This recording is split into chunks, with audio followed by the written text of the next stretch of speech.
3만 원에 얼굴형 진단이랑 그거에 맞춤으로 메이크업을 해주는 서비스를 받을 수가 있다는 거예요. 제가 평소에 샵에서 받는 속눈썹 강조, 방송용 메이크업 느낌과는 달라요. 진짜 제 분위기에 어울리게 메이크업 해주신 느낌이라 신기하더라고요. 색깔을 종이에 칠하면서 막 정리를 해주시는데 이 부분은 진짜 좀 감동이었어요. 그리고 이런 키트까지 주세요. 에스쁘아 남는 거 있으세요? 신청 경쟁이 좀 세더라고요. 나는 좀 조언을 얻고 싶다 할 때 가시면 도움이 진짜 많이 되겠더라고요. 안녕 피땀찌들, 뷰드룸 유튜버 인씨입니다. 여러분 혹시 거기 아세요? 에스쁘아 연남이라는 그 매장이 있는데 저는 원래 거기에서 DIY 화장품을 만드는 건 알고 있었거든요. 근데 저희 PD님이 저한테 3만 원에 얼굴형 진단이랑 그거에 맞춤으로 메이크업을 해주는 서비스를 받을 수가 있다는 거예요. 그래서 안 할 이유가 없잖아요. 저도 해보고 싶다, 저희 한번 가보자 했는데 여기가 가성비가 미쳤다 보니까 신청 경쟁이 좀 세더라고요. 어쨌든 2달 정도 노력을 한 끝에 신청이 돼서 다녀오게 되었습니다. 그래서 감사하게도 영상 찍는 것도 허락을 해주셔가지고 얼굴형 진단 그리고 맞춤으로 메이크업 해주시면서 레슨 해주시는 거를 영상으로 담아왔거든요. 비탐지들한테도 도움이 될 것 같아서 알차게 담아왔습니다. 그리고 여러분 오늘 영상은 제가 샵에서 메이크업을 받는 게 아니잖아요. 그래서 메이크업 퀄리티를 우선적으로 봐주시기보다는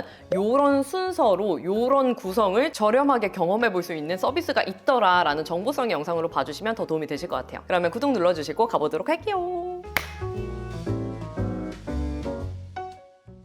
먼저 궁금해하실 신청 방법, 에스쁘아 연남을 검색하면 이런 사이트가 나오는데요. 로그인하고 예약 버튼 눌러서 예약을 하면 되는데 말씀드렸다시피 경쟁이 상당히 센 편이라 진짜 하고 싶은 분들은 매일 들어가서 기웃거리셔야 확률이 높아지고요. 만약 경쟁을 뚫고 성공했다 하면 기본 설문을 작성하고 보정 없는 내 얼굴 정면 컷, 측면 컷 사진을 업로드하면 신청 완료예요. 저도 이렇게 전달했고 컨설팅을 시작했는데요. 오늘 저는 에스쁘아 아티스트이신 케이트쌤이 담당을 해주셨어요. 얼굴형 분석, 메이크업 컨설팅까지 총 1시간으로 진행되는데 내 이목구비를 분석해서 장점이나 매력이 돋보일 수 있도록 도와주는 컨설팅 서비스를 해주신다고 합니다. 먼저 얼굴형 분석 시작! 제 평소 고민을 물어봐 주셔서 저는 심부볼, 넓은 옆광대, 눈매 양쪽 교정이 고민이라고 말씀드렸고 더 나아가서 애교살 강조나 코 오른쪽으로 휜 거 쉐딩법, 입술 오버립 메이크업을 더 알고 싶다고 말씀드렸어요. 그래서 제 얼굴형을 먼저 봐주셨는데요. 사진으로 봤을 때는 하트형인 줄 알았는데 실제로 보니까 다이아몬드형에 더 가깝다고 해주시더라고요. 이게 확실히 사진이랑 실제로 보는 거랑 차이가 있나 봐요. 그리고 요즘 얼굴 전체적으로 선호하는 비율이 보통 이마가 1, 중안부가 1, 하안부가 0.8 이렇게 된다고 해요. 그 비율을 기준으로 봤을 때 저는 중안부가 약간 길어 보이는 느낌이라 이 중안부를 끊어주는 느낌으로 메이크업하면 제 장점이 더 부각될 것 같다고 하시더라고요. 또 제가 옆광대가 고민이라고 말씀드렸잖아요. 근데 제 눈썹이 살짝 환한 듯한 앵그리버드 눈썹의 느낌이 살짝 있는데 이런 식으로 각지게 눈썹 끝이 향하게 되면 시선이 광대 쪽으로 더 떨어져서 옆광대가 더 강조될 수 있다고 하더라고요. 그래서 최대한 제 눈썹은 일자로 해주면서 살짝 둥글게 마무리하는 걸 추천해 주셨어요. 또 눈 쪽은 요즘 선호하는 비율이 눈 옆쪽이 1, 가운데가 0.8, 또 나머지 옆쪽이 1 이렇게인데 저는 비율적으로 봤을 때 비교적 가운데 쪽에 트여주는 앞트임 효과를 넣어주면 더 장점이 부각될 것 같다고 해주셨어요. 그리고 눈 양쪽 쌍꺼풀 비대칭은 제가 오른쪽 쌍꺼풀이 두꺼운 편이고 왼쪽은 얇은 편이거든요. 그래서 두꺼운 쌍꺼풀은 라인을 채워주고 얇은 쌍꺼풀은 채우지 않고 꼬리만 강조하는 식으로 해서 비율을 맞춰줄 수 있다고 해요. 생각보다 부위별로 자세하게 알려주셔서 조금 놀랐어요. 그럼 이렇게 얼굴형 분석은 끝났고 본격적으로 얼굴형에 맞는 메이크업 컨설팅 시작했는데요. 눈썹을 먼저 다듬어 주시더라고요. 아무래도 얼굴형에 눈썹이 많은 영향을 줘서 그런 것 같아요. 근데 저는 이미 많이 다듬어진 상태라 눈썹 위쪽 산만 약간 죽여주는 느낌으로 가볍게만 다듬었어요. 저는 사실 부위별로 메이크업 정도인 줄 알았는데 아예 맨 얼굴부터 풀 메이크업을 해주시는 거더라고요. 3만 원에 이렇게 받아도 되나 싶을 정도로 각 잡고 해주셔서 좀 놀랬습니다. 먼저 저는 얼굴에 열감이 많은 편이라 꼭 열감을 낮추고 베이스를 하는 게 중요하다고 해요. 이거는 다른 샵에 가도 늘 듣는 얘기긴 해요. 얼굴에 제가 열이 많긴 한가 봐요. 뿌려주신 건 메이크업 세팅 픽서인데 히알루론산 성분이 들어간 수분 픽서라 시원하고 열감을 낮춰주는 효과도 있어서 메이크업 전에도 이렇게 화잘먹 용도로 사용하신다고 해요. 아마 제가 정샘물 물미스트를 화장 전에 사용하는 거랑 비슷한 느낌인 것 같아요. 다음으로는 점성 있는 앰플을 사용해서 한 번 더 수분을 먹여주셨고요. 스펀지를 사용해서 꼼꼼하게 피부에 먹여줍니다. 그리고 수분 캡슐이 들어간 선세럼을 발라주셨는데 이 제품 그거랑 비슷해요 여러분. 예전에 제가 공병 엄청 만들었던 에스쁘아 수분 베이스 기억하시죠? 리뉴얼 되기 전에 글로우 라이저 그 사용감이랑 비슷하더라고요. 흡수도 빠른데 들뜸을 눌러주고 결도 정리해주는 제품이라 화잘먹 용도로 사용하신다고 해요. 이렇게 스킨케어를 발라준 다음에는 퍼프를 사용해서 겉도는 제형을 한 번 정돈을 해주시는데요. 피부가 미끄덩거리지 않도록 한 번 싹 정리해주시는 그런 느낌이에요. 그리고 여러분 여기서 잠깐 베이스 들어가기 전에 먼저 죄송해요. 조명이 매장에 아예 달려있는 조명인데 위쪽에서 아래로 얼굴을 쏘는 조명이거든요. 그래서 색감도 좀 많이 날아가고 얼굴에 조명이 빡 들어가서 실제보다 훨씬 더 허옇게 나오더라고요. 제가 중간중간 카메라에 얼굴 들이대면 사실적으로 보이긴 하는데 이 부분 미리 참고 부탁드리고 시작해보도록 할게요. 베이스는 비벨벳 파운데이션과 컨실러를 섞어서 사용해주셨는데요. 에스쁘아는 제가 예전에도 느꼈지만 확실히 커버력을 높인 베이스 메이크업을 선호하시는 것 같아요. 브러쉬를 사용해서 넓게 도포해주고 퍼프에 픽서를 뿌린 후에 그 상태로 밀착을 해주시더라고요. 이렇게 해주면 밀착력이 더 높아진다고 해요. 그리고 실제로 봐도 베이스 두께감이 있긴 하거든요. 근데 제가 진짜 놀랬던 게 몇 시간 뒤에 집에 돌아가서도 피부를 봤는데 약간 베이킹 메이크업 있잖아요. 그거를 한 것처럼 두께감 있는 베이스인데도 피부가 싹 매끈하게 눌린 채로 계속 유지가 되더라고요. 처음에 발라주실 때는 약간 도톰하다라고 느꼈는데 제 모공이랑 흉이 강력하게 감춰진 느낌이라 신기했어요. 밀면서 바르면 솜털이나 장각질 때문에 일어날 수 있어서 이렇게 터치하면서 밀착을 붙여주신다고 해요. 다음으로는 눈썹에 들어갔는데요. 브로우 펜슬을 사용하기 전에 먼저 음영 섀도우를 사용해서 눈썹을 일자 모양으로 가이드를 잡아주셨어요. 그리고 눈썹 산의 각은 살짝 죽이면서 끝쪽은 비교적 동그랗게 떨어질 수 있도록 잡아주시더라고요. 그러면 이렇게 확실히 앞쪽 두께감은 도톰해지면서 일자 모양으로 바뀐 게 보이죠. 또 눈썹 컬러는 브로우 마스카라를 사용해서 제 눈썹 색을 연하게 빼줬는데요. 제가 눈썹이 굵고 모가 많은 편이라 이렇게 하면 인상이 더 부드러워 보인다고 하시더라고요. 저도 평소에 너무 애용하는 방법이죠. 다음으로는 신나는 눈화장에 들어갔는데요. 전반적으로 아이 메이크업 색감은 모브랑 로지 컬러감이 연상되는 색감을 써주셨어요. 베이스 컬러는 눈에 이렇게 일자로 터치하듯 발라주면 쉽다고 하셨는데요. 이렇게 앞쪽 먼저 터치하고 뒤쪽으로도 일자로 그대로 빼듯이 발라주셨어요.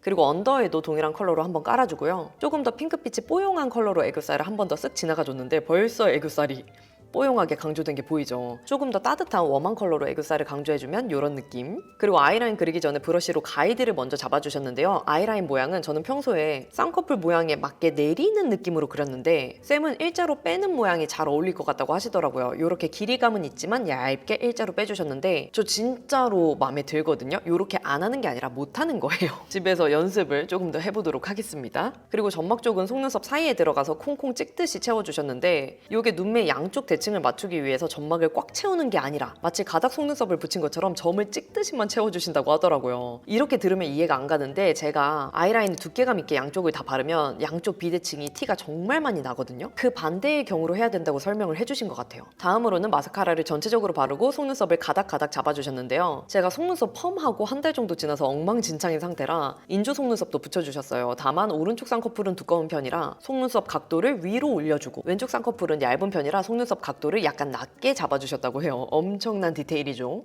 그리고 따뜻한 오렌지 계열 컬러를 사용해서 언더 삼각존 쪽에 뒤트임을 해주셨는데요. 삼각존을 다 채워서 막는 느낌보다는 일자로 터치해서 트인 느낌을 주는 게 어울린다고 하셨어요.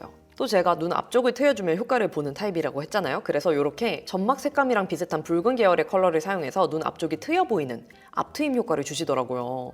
근데 신기한 게 검정이나 브라운 펜슬을 사용하는 것보다 훨씬 자연스러워 보여요. 여러분들도 이렇게 해보세요. 실제로 봐도 완전 괜찮음. 언더에도 가볍게 마스카라 터치해주고요. 베이스는 한 번 더 2차 커버를 해주셨는데 1차 때랑 동일하게 파데 컨실러를 섞어서 발라주고 똑같이 퍼프로 밀착해주셨어요. 아주 약간 남아있던 붉은기랑 모공도 싹 덮어주듯이 커버가 되더라고요. 실제로 보면 베이스 컬러랑 느낌이 이렇거든요. 조명 세팅 죄송해요. 다음에는 어떻게 보완할 수 있을지 고민해볼게요. 다음으로는 파우더를 발라주셨는데 여러분 이 제품 아시죠? 쉬머한 펄감이 자연스럽게 들어간 제품이라 하이라이터로 쓰는 분들도 계신데 이 제품을 이렇게 눕눕해주는 브러쉬를 사용해서 쓸지 않고 누르듯이 파우더를 올려주시더라고요. 이렇게 해야 모공이나 유분을 완전 짱짱하게 픽스해줄 수 있다고 하셨어요. 근데 실제로 봐도 피부가 두께감은 있지만 코팅을 해서 싹 누른 것처럼 표현돼서 신기했어요. 그리고 블러셔는 옆광대에 시선이 가지 않도록 중앙보다는 앞쪽인데 살짝 옆쪽에 터치해주면 좋다고 하더라고요. 블러셔도 눈화장이랑 비슷하게 모브하면서도 로지한 느낌이 나는 색감을 믹스해서 발라주셨어요. 그리고 저의 경우는 위쪽 채도가 진하면 아래쪽은 연하게 가고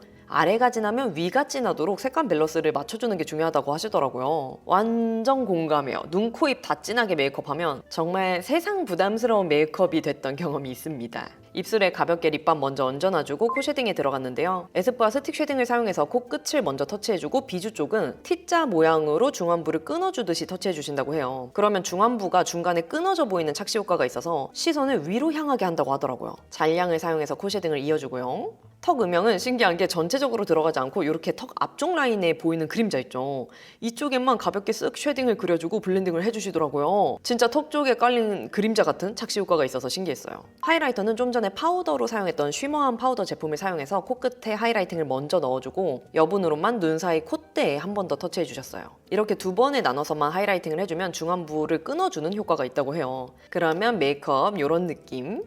입술은 블러리한 제품을 사용해서 입술 산을 스머징 하듯이 퍼뜨려 주셨는데요. 저는 입술 라인을 위쪽으로 올려주는 게 잘 어울린다고 해요. 원래 입술 라인보다 위에 옆쪽 라인이 도톰하게 차오른 게 보이죠. 그리고 제가 심부볼이 고민이잖아요. 그럴 때 이런 식으로 입술 안쪽도 연결해 주듯이 립을 발라주면 입꼬리까지 자연스럽게 발려서 살짝 리프팅 되어 보이는 효과가 있다고 하시더라고요. 저처럼 볼살 심부볼이 고민이신 분들 요렇게롬 입꼬리 한번 신경 써서 발라보셔요. 그리고 조금 더 쨍한 핑크빛의 컬러로 안쪽에 조금 더 채도를 더해주고요. 글로우한 제품을 한 번 더 발라주면 입술도 끝!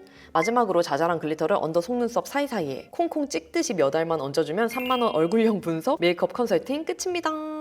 일단 여러분 조명 때문에 색감 잘 안 보였죠? 실제로 보면 이런 느낌이에요. 약간 울먹울먹 분위기 있는 느낌으로 메이크업이 됐는데요. 제가 평소에 샵에서 받는 속눈썹 강조 방송용 메이크업 느낌과는 달라요. 진짜 제 분위기에 어울리게 메이크업 해주신 느낌이라 신기하더라고요. 평소에 비탐지들이 저한테 분위기 있는 음영을 살리는 메이크업 하면 잘 어울릴 것 같다고 해주셨는데 이런 느낌일까요? 그리고 눈에 올려진 로제한 컬러들도 울먹울먹하니 너무 이뻐요. 베이스는 확실히 두께감이 있긴 하지만 코팅한 듯 매끈하게 싹 눌려서 모공이랑 요철이랑 흉이 완전 감춰진 느낌으로 커버가 되더라고요. 그리고 필요한 눈가 음영 제외하고는 아예 강력하게 커버가 얹어지니까 오히려 애교살 그림자나 음영 등을 많이 바르지 않았는데도 제 이목구비가 더 진해 보이는 느낌이 있었어요. 이렇게 메이크업이 끝나면 그 자리에서 컨설팅 결과지를 주시는데요. 오늘 받은 얼굴형 분석이나 메이크업 컨설팅 내용을 한 번 더 복기하면서 기재를 해주세요. 색깔을 종이에 칠하면서 막 정리를 해주시는데 이 부분은 진짜 좀 감동이었어요. 메이크업의 한 부분만 알려주는 게 아니라 눈썹, 아이 메이크업, 쉐딩, 블러셔 등 내 얼굴에 어울리는 방법을 싹 정리해서 결과지를 주시니까 집에 가져가서도 기억이 잘 나더라고요. 그리고 요런 키트까지 주세요. 진짜 에스쁘아 남는 거 있으세요? 열어보면 컨설팅 결과지랑 미니 쿠션 브러쉬, 수분 베이스로 구성된 알찬 키트를 주십니다요. 요거는 키트마다 다를 수 있다고 해요. 아무튼 진짜 3만 원이라는 게 말이 안 되는 서비스를 받고 온 것 같습니다. 또 끝난 후에는 옆쪽에 이렇게 커스텀 화장품을 만들 수 있는 공간도 있어서 하이라이터랑 블러셔도 만들고 왔어요. 컨설팅 받은 것보다 여기서 돈을 조금 더 쓴 느낌이긴 한데 이쁘니까. 네 여러분, 그러면 이렇게 3만 원에 얼굴형 진단 그리고 맞춤 메이크업 레슨 키트까지 야무지게 받아왔는데요. 이제 좀 솔직 담백하게 후기를 말씀드리면 워낙 저렴하고 미친 가성비다 보니까 만족을 안 할 수가 없는 서비스긴 했다. 그러다 보니까 이미 많은 분들 사이에서 입소문을 타서 굉장히 좀 센 그런 서비스인데 제가 느꼈을 때는 이런 분들이 가시면 더 도움이 될 것 같다는 생각이 들었어요. 나한테 어울리는 메이크업이 뭔지 모르는 상태다. 나한테 어울리는 눈썹, 눈매 교정, 색감, 컬러 이런 거에 대해서 나는 좀 조언을 얻고 싶다 할 때 가시면 도움이 진짜 많이 되겠더라고요. 저는 사실 이미 퍼스널 컬러도 받았고 그 다음에 얼굴형 진단, 컨설팅도 최근에 받았었잖아요. 그래서 쌤이 설명해주신 내용이 어느 정도 제가 대부분 알고 있는 내용이긴 했거든요. 근데 만약에 내가 이거에 대해서 아무것도 모르는 상태로 간다라고 하면은 하나하나 다 도움이 될 것 같더라고요. 이제 메이크업만 해주시는 게 아니라 먼저 얼굴형 진단, 나한테 어울리는 메이크업이 어떤 분위기인지 설명을 해주시고 그거에 맞게 메이크업을 하면서 또 한 번 설명을 해주시다 보니까 이해가 훨씬 더 잘 됐거든요. 그래서 저는 계속 받으면서 요거 3만 원에 하셔도 되나라는 생각이 계속 드는 거예요. 그래서 나는 얼굴형 진단, 퍼스널 컬러 그리고 메이크업 레슨이 좀 비용적으로 부담이 됐다 하시는 분들은 충분히 도움이 될 거라는 생각이 들었어요. 그리고 요거는 제 개인적인 경험이긴 한데 뭐 백화점에서 터치업 서비스를 하는 것도 그렇고 제가 예전에 다른 매장에서 터치업 서비스를 받았던 적이 있거든요. 근데 그게 아무래도 무료잖아요. 그러다 보니까 뭔가 이렇게 서비스를 받은 다음에 사용해주신 물건 중에 뭐라도 사야 될 것만 같은 그런 마음이 좀 있었단 말이에요. 근데 여기는 소정이긴 하지만 3만 원이라는 비용도 지불을 했고 오히려 끝난 다음에 키트를 막 챙겨주시니까 그런 뭔가 구매해야 될 것 같다는 무거운 마음이 없어지는 그런 느낌이 들어가지고 혹시 이런 거 좀 어려웠다 하시는 분들은 편안하게 가셔도 된다라는 걸 좀 말씀을 드리고 싶었어요. 아마 신청 경쟁이 더 세질 것 같긴 한데 그래도 우리 비탐지들 한번 방문해가지고 저렴하게 경험해보시면 좋을 것 같고요. 오늘 영상이 좋으셨다면 구독과 좋아요, 알림 설정 눌러주시고 댓글 달아주시면 확인이 바로 되는 댓글들은 답변 달아드리도록 할게요. 그러면 우리는 다음에 더 유용한 영상으로 만나요. 안녕!